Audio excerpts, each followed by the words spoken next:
irmãs, que a graça do Senhor Jesus Cristo seja com todos vocês. É uma alegria muito grande estar aqui hoje, nesta manhã, um momento muito importante da minha vida pessoal e também da minha vida familiar. Assim como o meu irmão, o reverendo Wallace, disse no dia 30 de janeiro, quando sepultávamos o nosso pai, que Deus tirou dele o dízimo, até nos pastores, que o nosso pai era muito sério com a questão do dízimo, da contribuição.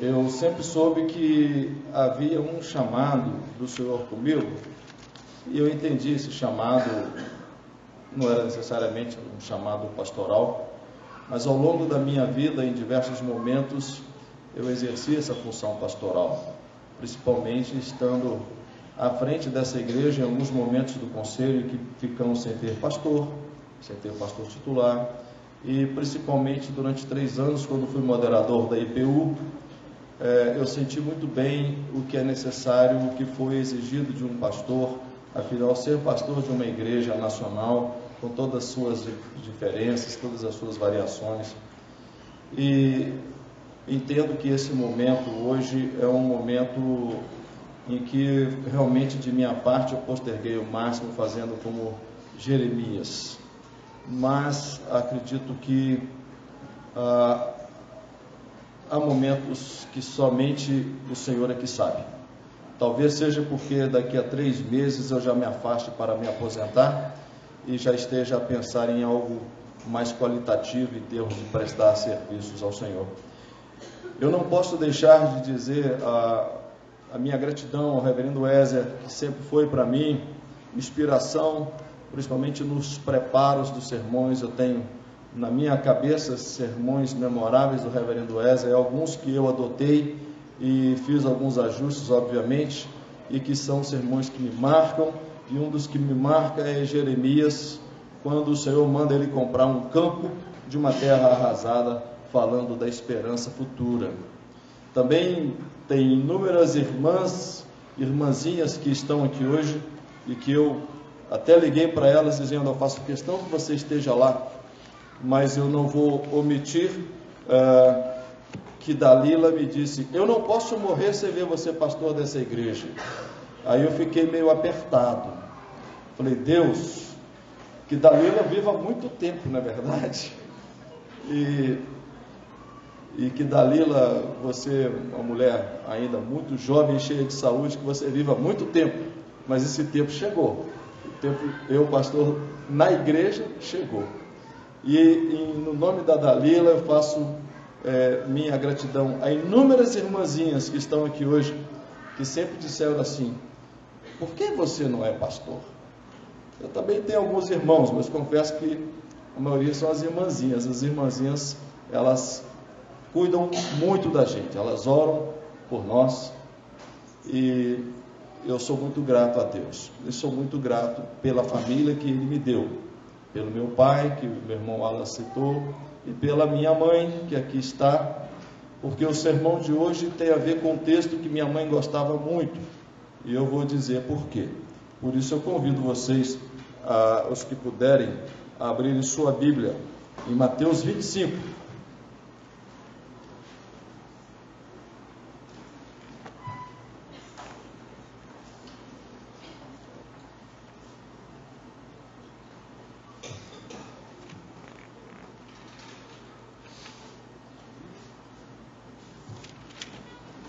Mateus 25 diz assim, minha versão é um pouquinho diferente da de vocês, mas não atrapalha, ajuda. Então o reinado de Deus será como 10 moças que saíram com suas lamparinas para receber o noivo. 5 eram insensatas e 5 prudentes. As insensatas pegaram as lamparinas, porém não levaram azeite. As prudentes levaram frascos de azeite com as lamparinas. Como o noivo tardasse, todas cochilaram e dormiram. À meia-noite ouviu-se um grito: aqui está o noivo, saí para recebê-lo. Todas as moças despertaram e se puseram a preparar as lamparinas. As insensatas pediram às prudentes: dai-nos um pouco do vosso azeite, pois nossas lamparinas se apagam. As prudentes responderam: talvez não baste para todas, é melhor ir comprá-lo no armazém. Enquanto iam comprá-lo, chegou o noivo. As que estavam preparadas entraram com ele na sala de casamento e a porta foi fechada. Mais tarde chegaram as outras moças dizendo: Senhor, Senhor, abre-nos. Ele respondeu: eu vos asseguro que não vos conheço. Portanto, vigiai, porque não conheceis nem o dia, nem a hora. Que o Senhor abençoe a instrução da sua palavra no nosso coração. Irmãos e irmãs, esse é um texto muito usual em velórios, e é um texto também muito usual quando se fala da segunda vinda de Cristo. Nos velórios, porque correntemente se diz: temos que estar preparados para o dia que o Senhor nos chamar. E aí eu me lembro, nesse sentido, da minha mãe. Minha mãe costumava reunir-se lá com a sobrinha dela, que tinha quase a idade dela, a Diva, e elas ficavam lá no interior, à luz de lamparina, lendo o texto bíblico e fazendo a sua interpretação do texto bíblico. E eu me lembro que minha mãe tinha até um gestual, em que ela ajoelhava, falando das 5 virgens imprudentes, e elas rogavam ao Senhor: Senhor, abre a porta para nós. E ele dizia: olha, não vos conheço. Então é preciso vigiar. Esse texto geralmente mete muito medo na gente. Medo porque quando morremos teremos um encontro com Cristo. E o outro medo é que Cristo vem. E nós afirmamos que Cristo vem. E essa segunda vinda de Cristo, que não sabemos nem o dia nem a hora, requer que nós estejamos preparados para encontrarmos com Ele. O livro de Mateus, o Evangelho de Mateus, ele tem como centralidade o reinado de Deus. Essa parábola, ela é única em Mateus, ela não está em nenhum dos outros evangelhos. Em que pese Mateus, Marcos e Lucas terem basicamente uma única fonte, essa parábola ela é única em Mateus. Ela faz parte do pedaço escatológico de Mateus, ou seja, aquele que Mateus fala das coisas vindouras. E muito provavelmente essa revisão, esse escrito de Mateus, ele foi feito no momento em que a igreja já se sentia meio que cansada. Já faz tanto tempo e Jesus ainda não veio. E começaram alguns talvez a se desfalecerem. Parábola, irmãos e irmãs, é uma figura de linguagem. Parábola quer dizer comparação. Então Jesus usava muito de comparação para ensinar o povo. Ele então usava desses recursos e assim o povo ficava mais bem informado e o povo tinha condições de comparar essas coisas com o seu dia a dia. Nós temos aqui então uma narração de 5 moças ditas como prudentes, 5 moças ditas como despreparadas ou insensatas. Em várias traduções bíblicas nós temos imprudentes, despreparadas, insensatas e até loucas, se referindo a 5 dessas virgens. Em outras traduções nós temos prudentes, preparadas, sensatas, referindo-se a 5 outras moças. E como que desenrola então esse texto? O texto fala de uma núpcia, fala do encontro do noivo com a noiva. Primeiramente, é preciso dizer aqui, não se trata de um casamento poligâmico. Não é o noivo que está indo ao encontro de 10 virgens e ele vai casar com 10 virgens. Não é isso. A tradição dizia que a moça, o noivo ia ao encontro da noiva. Mas 10 amigas, 10 damas de honra, saíam antes da casa da noiva e iam ao encontro do noivo, lá se encontravam com o noivo, saíam novamente à casa da noiva e o noivo buscava a noiva e a levava para a sua casa e lá era dada a festa. 5 dessas moças organizaram suas lamparinas, o seu azeite, levaram um pouquinho ali de reserva e 5 outras levaram a sua lamparina. Não pensaram que o noivo poderia demorar, levaram a sua lamparina, mas não tinham reserva. E o noivo demorou um pouquinho. Elas quedaram adormecidas. Uma vez adormecidas, quando escutou-se uma voz, aí entra um outro personagem, Uns dizem, é o pai que está dizendo, eis aí o noivo, saiu ao encontro dele. Elas todas levantaram-se e prepararam suas lamparinas, e eis que 5 delas perceberam que suas lamparinas já estavam com a luz um pouquinho mais baixa, porque o azeite começava a acabar. Perguntaram às suas amigas, vocês podem dar um pouco de azeite para nós? E elas disseram, olha, talvez não demos, porque vai ver que não dá para nós, aí vai ficar todo mundo no escuro. Mas vão até a vila, vão até o armazém e comprem. Mas isso era por volta da meia-noite. Mas elas mesmo assim saíram, foram até a vila a comprar o azeite que lhes faltava para as suas lâmpadas. E o texto diz que as que estavam preparadas levavam ali o seu azeite, e as outras certamente despreparadas, elas não puderam sair imediatamente ao encontro daquele noivo. A festa de casamento, ela está prevista no próprio texto bíblico. Nós temos aqui citação do texto, em que diz assim, olha, levá-la-ão ao rei com vestidos bordados, as virgens que a acompanham atrarão a ti, com alegria e regozijo as trarão, e entrarão no palácio do rei. Isso está no Salmo 45, versículos 14 e versículos 15.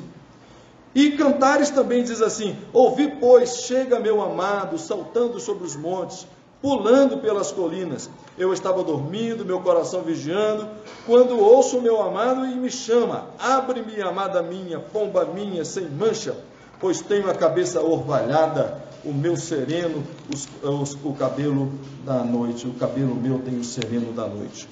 São textos, irmãos e irmãs, que nos ajudam a entender essa parábola que Jesus dizia. Então, tanto o Cantares quanto o Salmo, eles nos remetem a essa tradição. A questão, irmãs e irmãos,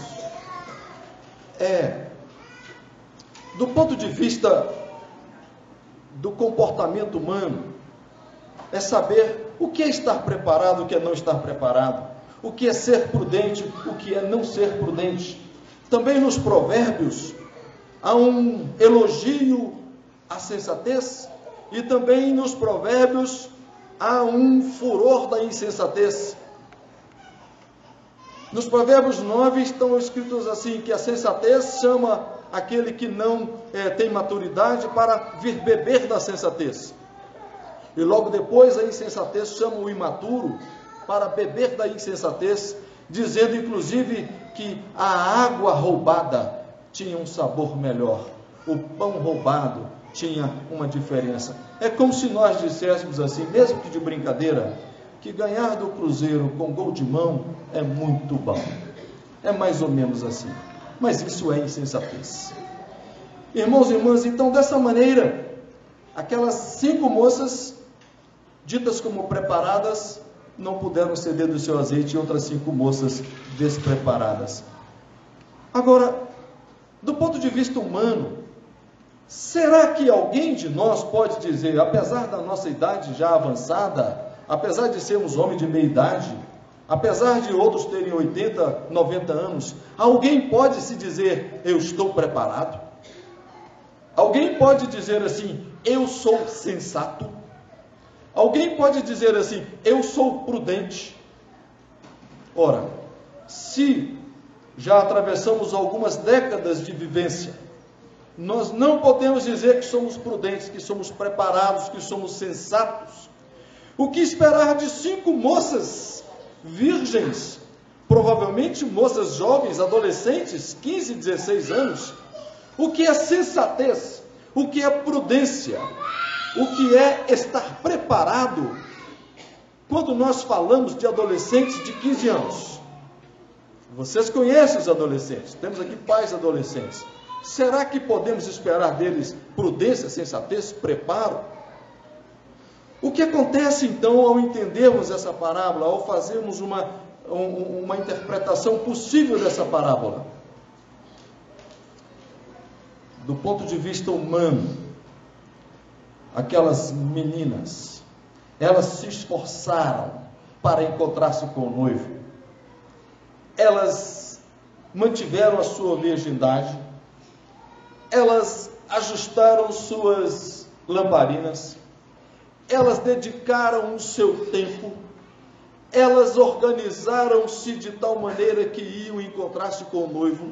Elas sabiam que ele poderia demorar, inclusive elas sabiam que poderiam dormir. Aquelas meninas, todas elas, as 10 meninas, tinham como missão encontrar aquele noivo e levá-lo até a casa da sua amiga. No meio do caminho, um imprevisto. 5 delas tinham azeite insuficiente, talvez, para o resto da caminhada. Elas, mesmo assim, insistentemente, vamos até a vila comprar azeite, porque nós não queremos perder esse encontro com esse noivo. Esse encontro é muito importante e nós não vamos deixar que nossas lamparinas se apaguem e vamos encontrar esse azeite. Só que no meio do caminho, quando elas foram, o noivo chegou. E quando o noivo chegou, o noivo só encontrou 5 moças lá. Tendo encontrado somente 5 moças, ele continuou sua caminhada com as 5 moças até a casa da sua amada. Aquelas meninas, insistentemente, depois de irem até a vila, comprarem um azeite. Não me digam como que compraram azeite à meia-noite, mas compraram um azeite. Saíram e ainda foram até a casa do noivo. E lá elas tiveram uma grande decepção, porque o noivo disse: olha, eu não conheço vocês. E aí o texto termina: vigiai, porque não sabeis nem o dia nem a hora. Irmãos e irmãs, se essas meninas estavam tão dispostas, se elas estavam tão aplicadas, se elas, assim como as outras 5 colegas suas, que tinham azeite suficiente, se elas estavam, dedicaram tempo, dedicaram sua vida, sua energia, dedicaram tudo para encontrar-se com aquele noivo, e não tiveram oportunidade de encontrar-se com ele, eu lhes pergunto, qual é o grande erro que essas meninas então cometeram? O grande erro que essas meninas cometeram, irmãos e irmãs, não era ter pouco azeite. O grande erro que essas meninas cometeram foi não estar presente quando o noivo chegou. Porque essas meninas, elas poderiam ter dito assim: muito bem, minhas amigas, vocês não vão nos dar do azeite, ok, nós vamos caminhar com o nosso azeite aqui. Enquanto nossa lamparina estiver acesa, nós vamos caminhar. E depois que nossas lâmpadas se apagarem, nós vamos caminhar debaixo da luz de vocês. Mas nós queremos encontrar com o noivo, porque o noivo é muito importante. E nada vai fazer com que nós não nos encontremos com o noivo. Nem um imprevisto, nem a falta de azeite. A gente caminha até no escuro. O grande erro que essas meninas cometeram foi não estar presente quando o noivo chamou. E aí, meus irmãos e minhas irmãs, eu lhes digo, é preciso dizer sim quando o noivo chama. O Apocalipse diz que a igreja é a noiva, Jesus é o noivo. Os dois vão se encontrar. E nesse encontro maravilhoso escatológico, é preciso que a igreja diga sim. Mas diariamente o noivo chama a sua igreja e ela precisa dizer sim. O noivo chama a sua igreja toda vez em que um direito é aviltado. O noivo chama a sua igreja toda vez que aquele que ele criou, a sua imagem e semelhança, padece de condições mínimas de sobrevivência. O noivo chama a sua igreja toda vez em que a maldade é elogiada e a bondade é esquecida. A igreja precisa estar presente todas as vezes que o noivo chama. No nosso país, então, a igreja precisa estar presente porque o noivo chama o tempo todo. Qual de nós ouve dizer que temos 13 milhões e 100 mil desempregados, sem condições de sobrevivência, e diz: ah, tudo bem. São cerca de 50 milhões de pessoas no nosso país que não têm de onde tirar o sustento diário. Isso é um chamado à igreja. Mas como uma igreja tão pequena? Isso é um chamado às igrejas, à sociedade, a dizer não a toda forma de dominação que não signifique pão na mesa de cada brasileiro, de cada brasileira. A igreja precisa dizer algo sobre isso. É muito mais do que dar cesta básica, como nós fazemos aqui, quase que diariamente. A igreja precisa estar presente toda vez que o noivo clama, dizendo, tem uma catástrofe na África, tem uma catástrofe no Haiti, e o que a igreja pode fazer? A igreja é muito grande, a igreja pode muito, mas a igreja precisa também revisar todos os seus atos, todos os seus gestos, porque algumas igrejas da Europa eram compradoras de ações da Vale, que cometeu crime contra a humanidade em Brumadinho e em Mariana. E as igrejas da Europa, antes de comprarem ações, precisam saber o que é que elas estão comprando, porque isso também não agrada a Deus. A igreja precisa dizer não à ganância, ao lucro fácil, não às empresas que só querem explorar o nosso meio ambiente, deixam aqui buracos e pensam que a saudade e a dor das famílias vão ser apagadas com alguns milhares de reais nas contas dos familiares. Está aqui meu irmão, que quase surtou, porque ele é pastor da igreja presbiteriana de Brumadinho, e a sua esposa, que quase surtou, porque aquela cidade deixou de ser uma cidade alegre, é hoje uma cidade triste, não tem comércio, a vida econômica da cidade está lá embaixo, por causa da ganância, do cálculo, do ganho fácil. A igreja precisa dizer não, e ela diz não, no trabalho do meu irmão reverendo Wallace ali em Brumadinho, quando socorrendo as famílias. Muita gente chegou oferecendo dinheiro e ele disse, não, nós não queremos dinheiro. Ele recusou dinheiro. Queremos é paz. Queremos é sustento para as famílias. Porque muita gente acha que dando dinheiro está pagando a sua culpa, e não está. A igreja precisa estar presente nesses momentos. E quando Jesus chamou em Brumadinho, lá estava a primeira igreja presbiteriana de Brumadinho respondendo, mesmo que fosse com seus membros, mas 4 ou 5 famílias perderam entes queridos naquela igreja. Casas de familiares foram totalmente tomadas ali no Parque da Cachoeira. E a igreja precisa responder. Aquelas meninas não entraram naquela festa porque elas não estavam presentes. Porque, meu irmão, minha irmã, quem está preparado? Você está? Eu estou? Nenhum de nós está preparado. Quem tem o óleo?